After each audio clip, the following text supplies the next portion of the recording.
My stepsister tried to ruin my wedding by deliberately planning hers on the same day and destroying my wedding dress by making holes in it. My parents chose to attend her wedding, leaving me alone on mine. But when they saw me on TV, they were shocked.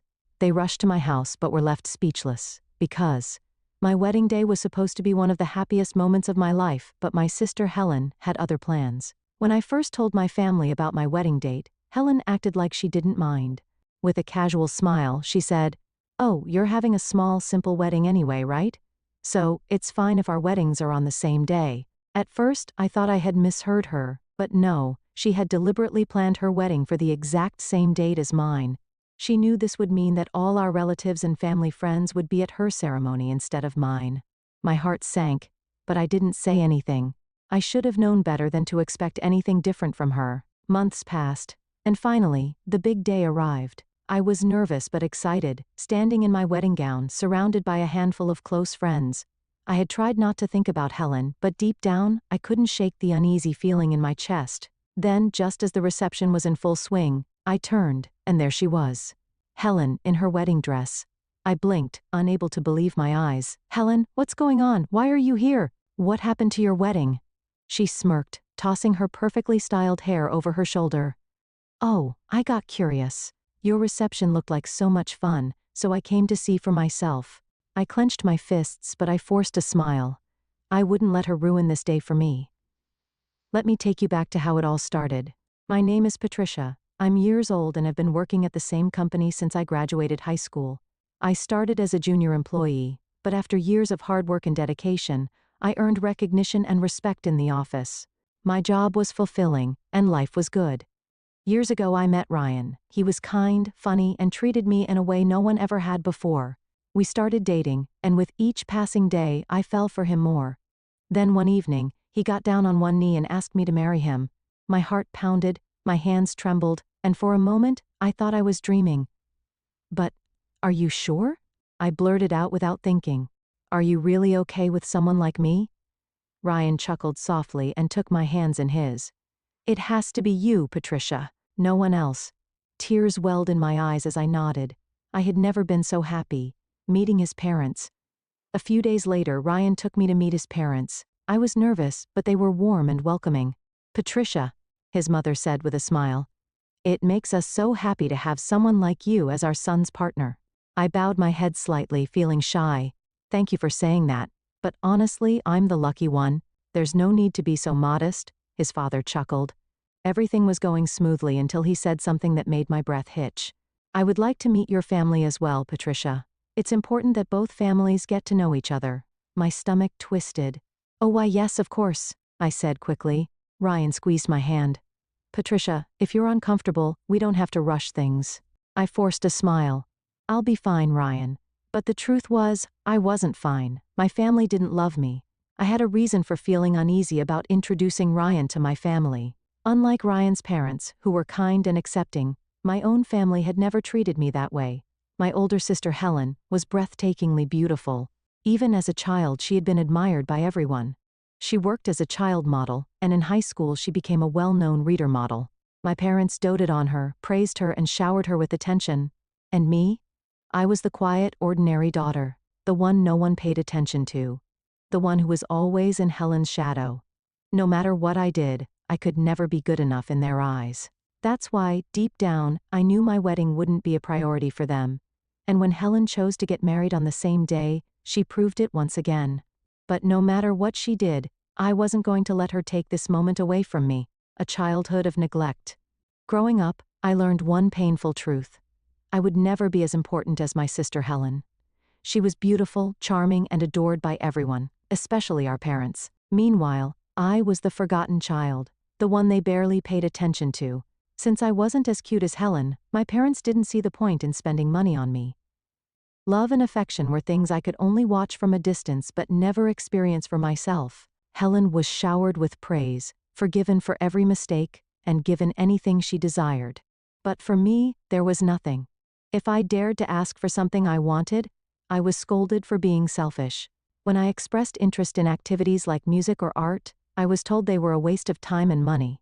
It wasn't long before I stopped asking for anything at all.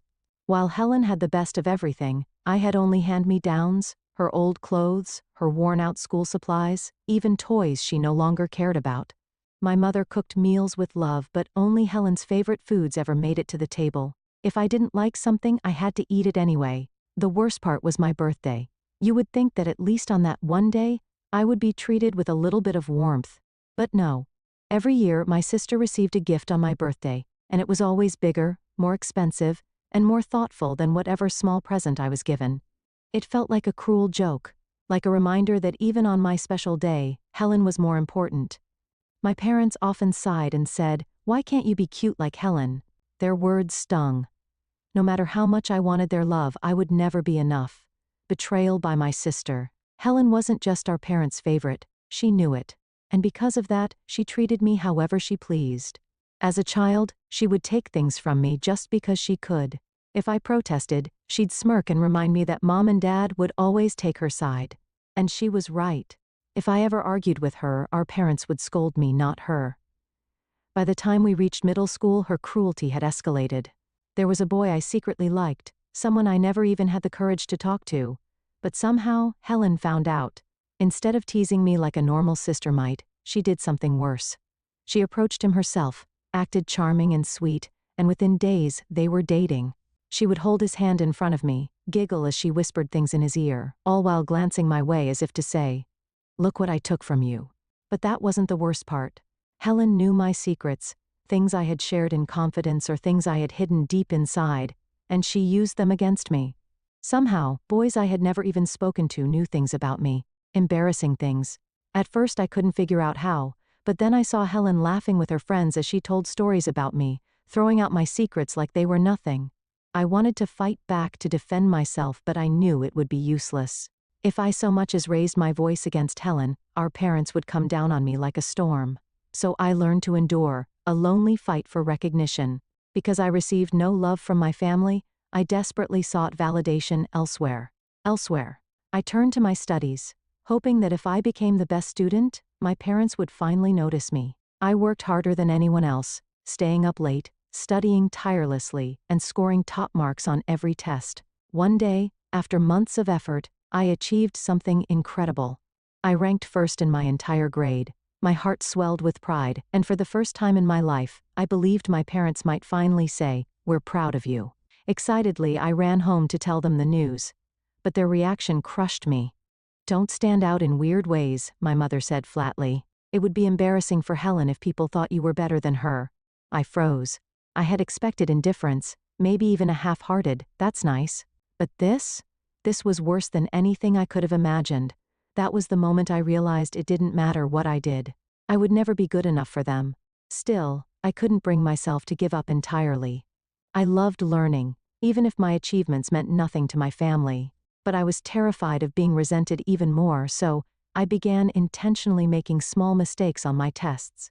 I still ranked well, but never too high, just enough to keep my position around 10th place. The dream that was stolen. Eventually, I managed to convince my parents to let me attend the best high school in town. My argument was simple: it was actually cheaper than some of the other public schools. The only reason they agreed was because they thought they were saving money. But when it came time to go to university, I didn't even get the chance to fight. "We've wasted enough money on you," my parents said. "It's time for you to start working and pay us back." My heart shattered. Unlike Helen, who had everything handed to her, I was expected to give up my dreams. My high school was filled with students who were preparing for prestigious universities, but for me, college wasn't even an option. When my teacher noticed I wasn't applying anywhere, he asked me why. I hesitated, but eventually I told him the truth. His expression darkened, his voice filled with sadness as he sighed. "I wish I could help, but it's a family matter. There's nothing I can do." And just like that, my future slipped through my fingers. I had worked so hard, only to be told it was all for nothing. Cutting ties with my family. "I'm really sorry," my teacher said, looking sad. They couldn't change my situation, but just hearing those words made me feel a little better. At least someone cared. But my teacher didn't stop there. They helped me find a job and even arranged an interview for me at the company I still work for today. I was grateful beyond words. When I told my parents that I got a job, I hoped for at least a small sign of happiness from them. Instead, they barely reacted. "Just make sure you bring in money," they said. That was all. No congratulations, no encouragement, just another reminder that to them, I was only useful if I could provide something. I felt disappointed. But instead of letting their coldness bring me down, I made a decision. I would become independent as soon as possible. I saved every penny, lived carefully, and after a few years, I finally moved out on my own. Once I left, I kept my distance from my family. At first it felt strange, but over time, I realized I was happier without them constantly bringing me down, facing my family again. Now that I was engaged, the idea of introducing both families made me uneasy. After years of barely speaking to my parents and sister, I wasn't sure how they would react. "It's okay," Ryan reassured me. "Just a simple chat. I don't want you to feel pressured, Patricia." Hearing his kind words, I decided, maybe it's time to see them again. For the first time in years, I went back home to tell my family about my engagement. When I told them the news, my mother barely looked up. "So what?" she muttered. I took a deep breath and tried again. "Ryan's family would like to meet you all." Mom groaned. "That sounds like a hassle. We're not free. There's no need for a family meeting." I expected this reaction, but it still hurt. I sighed, knowing I had no choice but to use the only method that ever worked with them. "Well," I said casually, "I was thinking of treating everyone to lunch at that fancy restaurant in town." At that moment, Helen, who had been lazily lying on the sofa, suddenly sat up. "Wait, what? That place has amazing food. I'm going." Asterisk. Hearing this, my parents' attitude changed immediately. "Oh, if Helen wants to go, then we'll go too." Just like that, they agreed to attend the family meeting, not because they cared about me, but because of the expensive meal. The family meeting, the day of the family gathering, finally arrived. Ryan's parents greeted mine politely, but my family barely acknowledged them. They nodded slightly, but it was clear their minds were on something else, the food. While Ryan and his parents remained polite and mature, I could feel the awkwardness growing. I was nervous, afraid my family would embarrass me. As soon as the food arrived, my parents and Helen completely ignored everything else. "Wow, this looks amazing," my father said, eye shining. "It smells incredible," my mother added. Helen too was busy enjoying her meal, paying no attention to Ryan's family. They made no effort to start a real conversation. But the moment Ryan's parents mentioned Helen, everything changed. Their eyes lit up as they started, talking non-stop. "Helen is our pride and joy," my mother gushed. "She was such a beautiful child. Everyone adored her." Helen pretended to be embarrassed. "Oh, stop talking about the past," she said, laughing. But it was obvious she loved the attention. After the meal, my parents and Helen stood up quickly. "All right, we're leaving now," Mom said, without a second thought. And just like that, they left in a hurry, as if they had only come for the free food. I sat there, ashamed and frustrated. Ryan and his parents were stunned. His mother was the first to speak. "It's even worse than I imagined," she said softly. I sighed. "I'm really sorry. I know they were terrible." Ryan reached for my hand. "Patricia, this isn't your fault. In fact, I admire you. You've grown into a wonderful person despite all of this." His mother smiled warmly. "From now on, Patricia, you can think of us as your real parents." Hearing those words, I felt a warmth in my heart that I had never felt before. For the first time in my life, I realized I finally had a real family. I almost cried, but we kept preparing for our wedding. However, I was worried that my family might cause problems if we had a big wedding. So, I talked to my in-laws and suggested a small wedding with only close family. After meeting my family at the introduction event, my in-laws quickly agreed. Then out of nowhere, I got a call from Helen. She had never called me before, so I felt a little uneasy. "Hello, what's up?" I asked. "I've decided to get married too." "Oh, congratulations. I'm planning to introduce my fiancé. Come to our parents' house next Friday." Before I could say anything, Helen hung up. I had already planned a date with my fiancé that day. When I told him, he said, "It's okay. We can go after the meeting." So, I decided to go quickly, meet them, and leave. When I saw Helen's fiancé at my parents' house, I disliked him immediately. "Wow.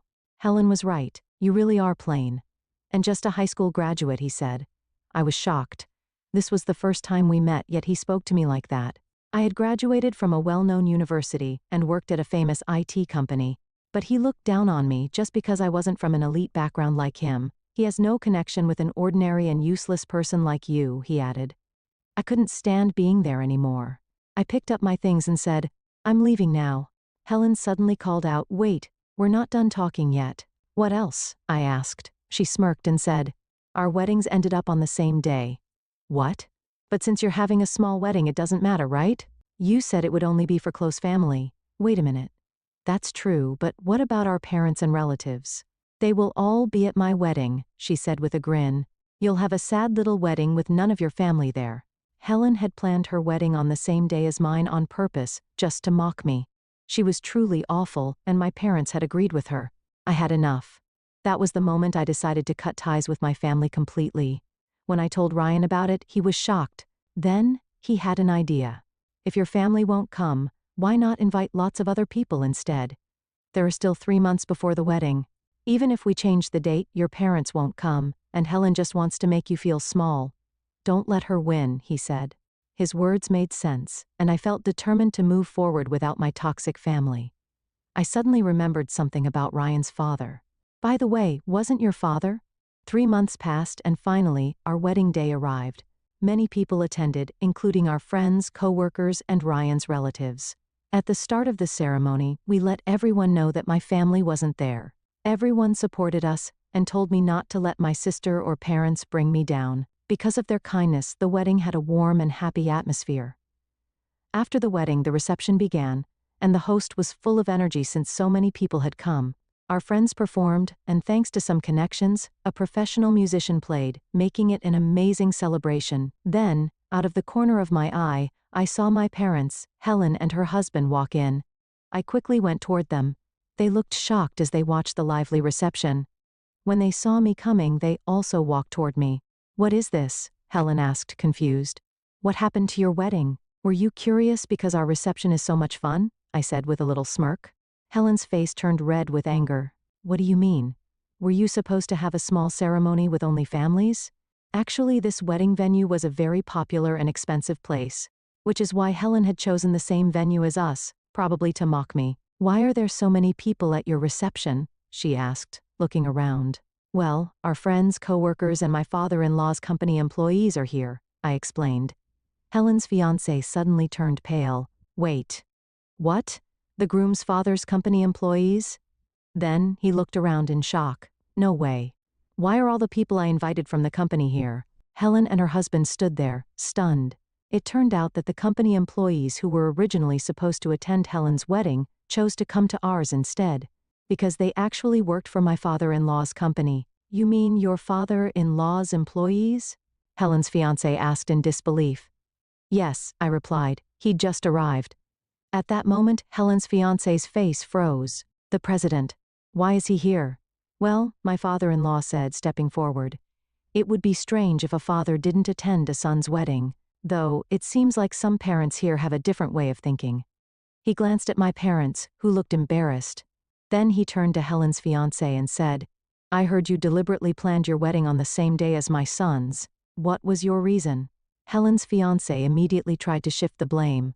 "I had no idea it was your son's wedding. Besides, it wasn't my idea, it was my wife's." She said she wanted to humiliate her own sister. Helen's eyes widened in shock.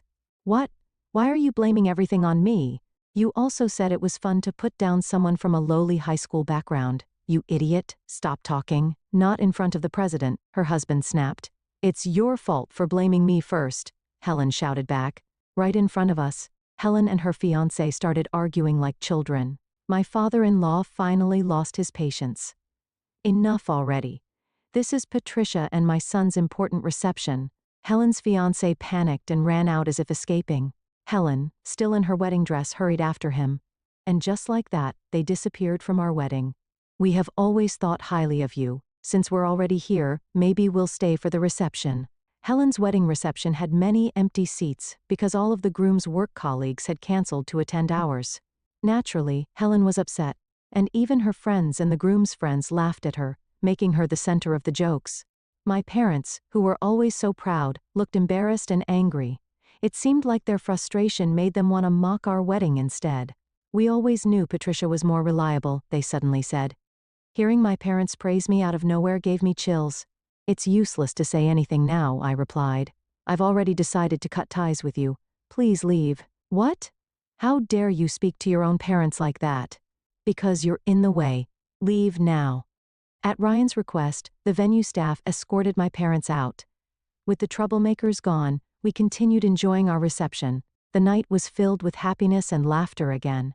Afterward, Helen and her fiancé broke off their engagement. After being humiliated at their wedding, their relationship fell apart. On top of that, since the groom had angered my father-in-law, who was also his boss, his chances of getting a promotion were completely ruined. Now, they're caught up in a messy argument over who should pay the engagement cancellation fees. As for my parents, after being humiliated themselves, they turned their anger toward Helen. They had always spoiled her, but now they disowned her. I heard they were furious because they had spent around $80,000 on Helen's wedding, only for it to be cancelled. Honestly, my parents and Helen are both hopeless, but since I've cut ties with them, their problems are no longer my concern. Right now, I'm enjoying a happy life as a newlywed. After returning from a wonderful honeymoon with my husband, he switched jobs to work at my father-in-law's company. He's working hard to take over the business, and I've become a housewife to support him, managing our home every day. We plan to continue supporting each other and living a happy life together.